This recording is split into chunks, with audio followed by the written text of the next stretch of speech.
স্বামী আর স্ত্রী কথা বলতেছে, হঠাৎ করে একদিন স্ত্রী স্বামীকে বলে, তুমি আমারে কেমন মোহাব্বত করো? বলে, জীবন থেকেও বেশি। বলে, তার নমুনা কি? বলে, তুমি যা চাইবা তাই দিব, তুমি আমার জীবন, তুমি আমার মরণ। স্ত্রী একজন দিনদারি নারী, আল্লাহ ভোলা নারী, ডাক দিয়ে কয়, হে স্বামী, ভালো করে বলো, আমি যা চাইবো তাই দিবা? বলে, হ্যাঁ। এবার স্ত্রী পরীক্ষামূলক বলে, ও স্বামী আমার, আমি যদি চাইলেই দাও, দেরি না করো তো আমার 3 তালাক দিয়ে দাও। কয় তালাক? স্বামী খুশি? স্বামী বলে, এটা তো দেওয়ার জন্য বলি না। বলে, ওয়াদা করছো, যা চাইবো তাই দিবা, দাও, তালাক দাও। দুইজনের ভেতরে মৃদু তর্ক শুরু হয়ে গেল। সমাধানের জন্য জামানার নবীর দরবারে রওনা। রাস্তার মাঝে যাইয়া হঠাৎ স্বামী বেচারা রাস্তায় পড়ে গিয়া পা ভেঙে গেছে। নুজহাতুল মাজালিসের মধ্যে ধৈর্যের বয়ানে ঘটনা আছে। ওই আল্লাহর বান্দা যখনই পা ভেঙ্গে চিৎকার শুরু করে, আল্লাহ তুমি আমারে মুসিবত থেকে বাঁচাও। স্ত্রী হাতটা ধইরা বলে, নবীর দরবারে যাব না, বাড়ি লও। বাড়িতে যাইয়া স্ত্রী ডাক দিয়া কয়, স্বামী, আমি যে তালাক চাইছিলাম সে কথা উড্ড করে নিলাম, তালাক লাগবে না। স্বামী বলে, বিবি চাইলা কেন, আবার চাওয়ার পরে ফিরাইয়া নিলা কেন? এবার বিবি ডাক দিয়া কয়, স্বামী আমার, তুমি কি রাসূলের হাদিস শুনো নাই? রহমতের নবী বলছেন, মাইয়ুরিদিল্লাহু বিহি খাইরান ইউসিব মিন, আল্লাহ যারে বেশি আদর করে, মোহাব্বত করে, তারে মুসিবতের পরীক্ষা নেয়। আমি আমার বাবার ঘর মায়া ছাড়িয়া তোমার সংসারে আসছি খেদমত করার জন্য। এত বছর তোমার সংসার করলাম, একটা দিন কোনো মুসিবত দেখলাম না, কোনো কান্না নাই, হা হুতাশ নাই। বুঝলাম যেখানে মুসিবত নাই ওখানে আল্লাহর রহমত নাই। এজন্য কইছি ঘরে থাকবো না, যেখানে রহমত নাই ওখানে আমিও নাই। কিন্তু আল্লাহর কুদরত, যখন তুমি রাস্তার মাঝে গিয়া পড়ে গিয়া পাটা ভেঙে ফেলেছ, তখন তোমার কান্না শুরু হয়েছে। মুসিবত এসে গেছে। মুসিবত যেখানে আছে রহমতও সেখানে আছে, আমিও সেখানে আছি। এ কারণে তালাক চাইয়া আবার ফিরায় নিয়েছি। আর আমরা সামান্য একটু মুসিবতে পড়লে আল্লাহরে শুদ্ধ গালি দেয়, আছে না নাই? আল্লাহ হেদায়েতের দৌলত দান করেন। আল্লাহ বলেন, আমি পরীক্ষার হলে পাঠাইছি, পরীক্ষা করিয়া তোমার ইমানটা তাজা করব, যাচাই করব। আল্লাহর কাছে সাহায্য চাওয়ার জন্য 2 জিনিস লাগবে, ধৈর্য আর নামাজ। আমাদের ধৈর্য নাই, নামাজও নাই, এ কারণে সাহায্য চাইও আমরা পাই না। যারা আল্লাহর কাছে চাওয়ার মতো চাইছেন, আল্লাহ তাদেরকে দিয়েই দিছেন, কঠিনভাবে দিছেন। ভাইরা আমার, আল্লাহ পাক রব্বুল আলামিনের কাছে চাইছেন, আল্লাহ নগদ দিয়া দিছেন, বাকিতেও দেন নাই। এ দুনিয়ায় আল্লাহর এক বড় দুশমন, নাম হলো ফিরআউন। জানেননি তার স্ত্রীর নাম কি? জোরে বলেন। ও আম্মা জানেরা, ও আমার কলিজার যুবক বাবারা, বৃদ্ধ বাবাজিরা, ভালো করে শুনে নাও। ও পর্দার আড়ালের মা, এ জমিনে বড় বেঈমান আল্লাহর নামের দুশমন এমন ফিরআউন। কোরআনে যেই ফেরাউনের এত নাম চলে আসছে, এই ফেরাউনের স্ত্রী আসিয়া এত বড় বেঈমানের ঘরে সংসার করতে গিয়া আল্লাহ তাআলা আসিয়ার এমন ভাবে কবুল করে ফেললেন। আসিয়ার ব্যাপারে রহমতের নবী বলেন, কিয়ামতের দিন জান্নাতে আসিয়ার সাথে আমি মুহাম্মদের বিবাহ হবে। আরো আস্তে করে বলেন। কেমন নারী! ও পর্দার আড়ালের মা বোনেরা, ও আম্মা জানেরা, আপনাদের মতো কত মা এই এলাকায় এখনো আছে, বেপরদায় চলে না, নামাজ ছাড়ে না, মোবাইলে সময় নষ্ট করে না, স্বামীর মাল খেয়ানত করে না। আম্মা জানেরা, আপনারা কি পারবেন না একজন ভালো নারী হবেন? ও যুবক বাবারা, আমি তোমাদেরকে যতই বয়ান করি, আমি কিন্তু এ কথা বলি না আমার মতো টুপিওয়ালা বড় হুজুর হয়ে তসবিহ হাতে নাও, স্কুল বন্ধ করে মাদ্রাসায় যাও। আমি এ কথা কিন্তু বলি নাই, আমি অন্তর থেকে বলি, আমার দেশে মাওলানা মুফতি মুহাদ্দিসের অভাব নাই। আমার দেশে আদর্শ ডাক্তারের দরকার, আমার দেশে আদর্শ ইঞ্জিনিয়ারের দরকার, আদর্শবান ডিসি এসপি ওসির দরকার। আজ আমার দেশের প্রত্যেকটা থানা জেলার ওসি ডিসি এসপি যদি 5 বেলার নামাজি হতো, কোরআনের বয়ান চলতো, কোন সুদখোরের থেকে অনুমতি নেওয়ার প্রয়োজন হতো না। অতএব তুমি ডাক্তার হও, দোয়া করি, ইঞ্জিনিয়ার হও, প্রফেসর হও, কিন্তু আল্লাহর মোহাব্বত নিয়ে নবীর আদর্শের মালা গলায় লাগাও। তোমার মতো যুবক তোমাদের চোখের সামনে কি নাই? স্কুলে পড়ে, কলেজে পড়ে, নামাজও পড়ে নাই? বলো তুমি কেন পারবা না রে বাবা? তোমার মতো কত যুবক র্যাব, আর্মি, পুলিশ, বিডিআর এর চাকরি করে, নামাজ ছাড়ে না। তোমার বিবেকটাকে জিজ্ঞাসা করো, তুমি কেন পারবা না? তোমার মতো যুবক তাকায় দেখো, আজকে রাস্তায় গাড়ি চালায়, নামাজ পড়ে, তুমি বিবেকটাকে জিজ্ঞাসা করো, তুমি কেন পারবা না? তোমার মতো জেনারেল লাইনের সন্তান কৃষি কাজ করে, নামাজ পড়ে, নদীর মধ্যে মাছ ধরে, নামাজ পড়ে, ব্যবসা করে, নামাজ পড়ে, ডাক্তার, প্রফেসর, ইঞ্জিনিয়ার, নামাজি অভাব নাই। ও আল্লাহর বান্দারা, একটু চিন্তা করো, কয়দিনের আশা পূরণে গুনার পথে দৌড়াবা? মনের শখ মিটাইয়া, মনের আশা পূরণে কত গুনাহ করেছো। মনে চাইছে পার্কে যাবা, দৌড়ায় গেছো। মনে চাইছে সারা রাত মোবাইল চালাবা, চালাইছো। মনে চাইছে নামাজ পড়বা না, পড়ো নাই। মনে চাইছে তুমি দাড়ি রাখবা না, রাখো নাই। আর কয়দিন, এখনো কি আশা পূরণ হয় নাই? বলো যুবক বাবারা, আর কতদিন পার্কে পার্কে ঘুরলে তোমার আশা পূরণ হবে? বলো আর কতদিন সারা রাত মোবাইল চালাইলে আশা পূরণ হবে? কাটলে আশা পূরণ হবে? বলো আর কতবার নামাজ বাদ দিলে আশা পূরণ হবে? এবং এ কথাটাও বলো, তোমার হায়াতের বাকি আছে আর কতদিন? এমন কোনো দিন নেই যুবকের লাশের খবর নাই। পানির মধ্যে যুবকের লাশ, ঘুমের বিছানায় যুবকের লাশ, গাড়ির নিচে যুবকের লাশ, ওই মহামারী করোনায় যুবকের লাশ, ডেঙ্গুর মধ্যে যুবকের লাশ। মাত্র কয়েক মাস আগের ঘটনা, বিদেশ থাকিয়া টাকা স্বর্ণ নিয়ে আসছে বাড়িতে, আনন্দ, বিবির জন্য অলংকার। এয়ারপোর্টে আইসা নামলো, স্ত্রী পরিবারের সবাই গাড়ি নিয়ে স্বামীকে আগাইয়া নিতে আসলো, গাড়ির মধ্যে উঠলো, গাড়ি চললো বাড়ির গন্তব্যে। যাইতে যাইতে কত গাড়ির মধ্যে বাচ্চা পরিবারের সাথে বহুদিনের মহব্বতের আকর্ষণীয় আনন্দ চলে। আল্লাহর কুদরতের খেলা, বাড়ি যাওয়ার কাছাকাছি গাড়িটা পানির মধ্যে চলে গেল। কয়েকদিন আগের ঘটনা দেখছো রে বাবা? ওই যুবক চোখের পানি ছেড়ে মিডিয়ার সামনে কান্না করে। মানুষ বিয়া করে না খাইয়াও বউ পোলা নিয়ে থাকে একটা আনন্দ। আমার কপালে সে আনন্দ নাই। টাকা কামাই করার জন্য বিদেশে গেলাম, আজ আমি টাকা আর অলংকার নিয়ে আসলাম, কিন্তু আমার কপাল কেন এত খারাপ? নিজের হাতে আমার বাচ্চাটা মরে গেল চোখের সামনে, স্ত্রীকেও হারাইল। এখন আমি কোন ঘরে যাব? আমার ঘর এখন আনন্দ দেওয়ার কেউ নাই, বাতি জানানোর কেউ নাই। ও আমার যুবক বাবারা, সিঙ্গাপুরে যাবে, হয় না ভিসা হঠাৎ করে হয়ে গেল, টিকিটও কেটে ফেললো, আর 5টা দিন পরেই সে সিঙ্গাপুর চলে যাবে। অল্প বয়সের যুবক। 2 দিন আগে এক বন্ধু সকাল 8টায় টেলিফোন করে কয়, চল আমরা একটু নাস্তা করতে যাই। যুবক বলে, মা আমি একটু বের হচ্ছি। কেন? বলে অমুক বন্ধু আসছে, চায়ের দোকানে যাব। ওই মরণস্রোর নাম কি?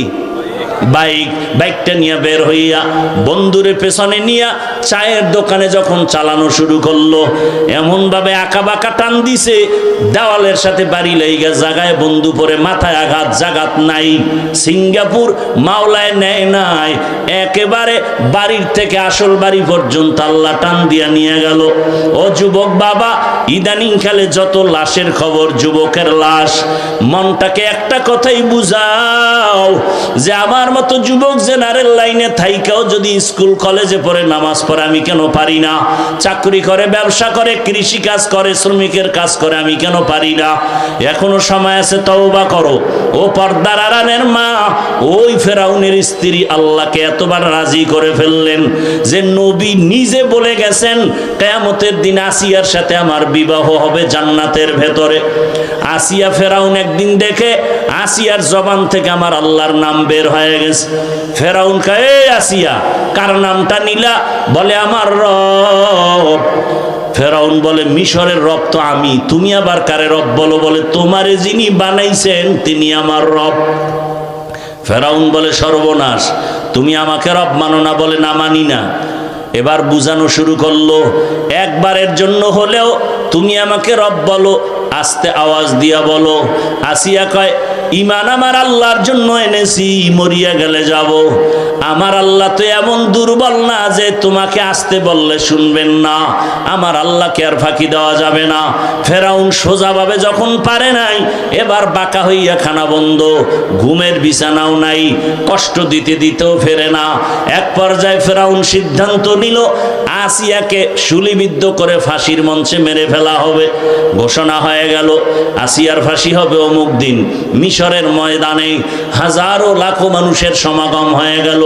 আসিয়াকে হাতে পায়ে রশি লাগাইয়া ফাঁসির মঞ্চে যখন নেওয়া হয়, আসিয়ার চোখে পানি, কান্নার আওয়াজ। হঠাৎ করে তাকাইয়া দেখে জামানার নবী মূসা ওই পথ দিয়া হেঁটে যায়। মূসা নবী তাকাইয়া দেখে আসিয়াকে ফাঁসির মঞ্চে নেয়। আসিয়া ডাক দিয়া কয়, নবী আপনি জানেননি আমি আসিয়ার হালাত কি? বলে, জানি। বলে, আপনি শুনছেন এই ফেরাউন আমাকে এখন শুলিবিদ্ধ করে মেরে ফেলবে? আসিয়া কান্না করে। মূসা নবী বলে, হ্যাঁ শুনছি। নবী আপনি আমার জন্য দোয়া করবেন। আসিয়া কিন্তু এই মূসা নবীকে শিশুবেলা লালন করার কারণে মাওলার কাছে দামি হয়ে গেছে, এজন্য হেদায়েতের দরজাও খুলে গেছে। নবী মূসা, এখন আমি দুনিয়ার থেকে চলে যাব, আপনি তো ফাঁকে ফাঁকে আমার আল্লাহর সাথে কথা বলতে যান, একটু আমাকে বলবেন এই মুহূর্তটা আমার মাওলা আমার উপরে কেমন আছেন? মূসা নবী কয়, রে আসিয়া, আমার আল্লাহ তোমার উপরে এখন খুশি। কোরআনের আয়াত। আসিয়া এবার এই কথা শুই না চোখের পানি সারিয়া আসমানের দিকে একটা তাকায়া মুনাজাত দিছে, ক্বালাত রব্বি ইবনিলি ইনদাকা বাইতান ফিল জান্নাহ। আসিয়া ডাক দিয়া কয়, রে মালিক,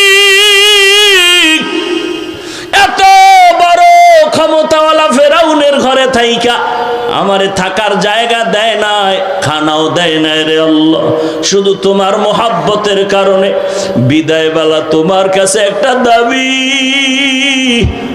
দুনিয়াতে থাকার মতো একটা ঘর আমি পাই নাই, খানার মতো আরামের খানাও পাই নাই, বিদায় বেলা তোমার কাছে আমার আরজি, তোমার পার্শ্বে জান্নাতে একটা ঘর বানাইয়া দিও, তোমার কাছে একটা জান্নাতে ঘর বানায় দাও, আমি আসিয়া যেন সেখানে আরামে থাকতে পারি। কান্না করে আসিয়া এবার ফাঁসির মঞ্চে যাবে, আবার আকাশে তাকাইছে, আসিয়ার সাথে সাথে কান্না বন্ধ, হাসি দেওয়া শুরু করলো। ফেরাউন বলে, এখন তোমার ফাঁসি হবে, তুমি এখন কান্না বন্ধ করে কেন হাসো? আসিয়া ডাক দিয়া কয়, ফেরাউন তুমি দেখো না, আমি আল্লাহর কাছে এখন চাইছি জান্নাতে একটা ঘর, আমার আল্লাহ অন্তর চক্ষু খুলে দিয়েছেন, জান্নাতের ঘর এখন আমি নিজের চোখে তাকায় দেখতেছি। লক্ষ লক্ষ ফেরেশতারা আমাকে স্বাগতম দিয়া জান্নাতে নেওয়ার জন্য তারা অপেক্ষা আছে, আমি দেখতেছি, তাড়াতাড়ি আমাকে বিদায় দাও, আমি আমার মালিকের মোলাকাতে চলে যাব। ও পর্দার আড়ালের মা বোনেরা, আপনার স্বামী তো ফেরাউনের মতো খারাপ না, আপনার স্বামী আপনি নামাজ পড়লে অনেক খুশি থাকে, দোয়া করে, অতএব আমি বলবো মা বোনেরা এখনো সময় আছে, তওবা করেন, আল্লাহর কাছে মনে মনে বলেন, আর নামাজ ছাড়বেন না, না, বেপরদায় চলবেন না, স্বামীর মাল খেয়ানত করবেন না, নবীর সুন্নাত অনুযায়ী চলবেন, সন্তানটাকে আদর্শওয়ালা বানাবেন। ও যুবক বাবারা, আল্লাহর কাছে মনে মনে তওবা করো। জীবনে তো গুনাহ কম করো নাই, আজকে থেকে তওবা করো। আল্লাহকে বলো, হে আল্লাহ আর গুনাহ করব না, নামাজ ছাড়বো না, দাড়ি কাটবো না, বেপরদায় চলবো না। মা বাবার দোয়া নিয়া, শিক্ষকের দোয়া নিয়া, ওলামায়ে কেরামের পরামর্শ নিয়ে নবীর আদর্শে চলবো। তওবা করার মতো যদি করতেই পারো, আল্লাহ পাক তওবার দরজা দিয়ে গুনাহ মাফ করে দিবেন। আল্লাহর কাছে মনে মনে খাঁটি ভাবে যদি তওবা করো, আল্লাহকে বলো, হে মালিক আমাদের তওবা কবুল করে নেন, তওবার উপরে মজবুত হইয়া চলার তৌফিক দান করেন, আমিন।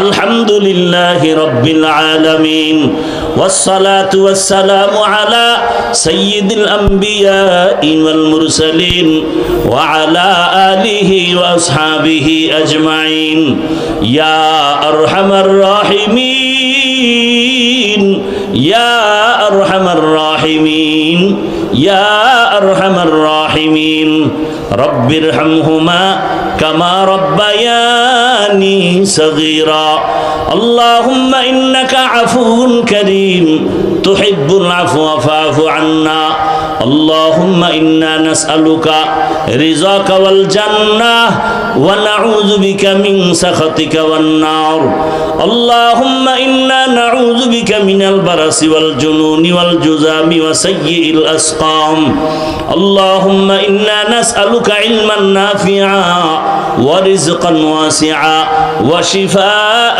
من كل داء ও দয়ার মালিক, গুনাহের বোঝা নিয়ে আমরা আপনার দরওয়াজায় হাজির হয়েছি।